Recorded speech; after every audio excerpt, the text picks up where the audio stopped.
Hey, what's up? It's Mr. J with SciOnTheFly, the place where learning makes sense. Are you a student who's recently been given the task to come up with a state project, but you don't know what to do, where to do it, how to get started? If so, I'm here to help you.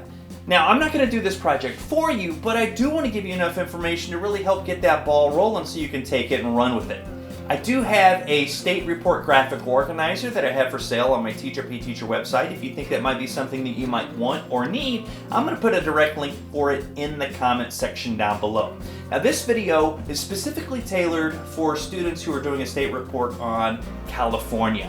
California first became the 31st state to join the Union on September 9th, 1850.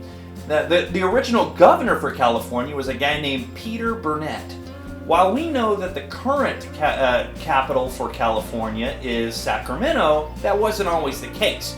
The first capital in California was actually San Jose. The state flag is a really cool one. It's got a white background, a grizzly bear on a patch of green grass with a 5-pointed star in the corner. It's actually kind of cool.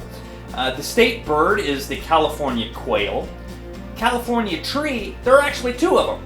The first one is the giant sequoias, and the other one is the coastal redwoods. The state flower is the California poppy.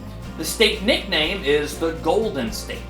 And the state motto is really cool. It's called Eureka, which is a cry for joy or satisfaction when somebody discovers something for the first time. Pretty cool.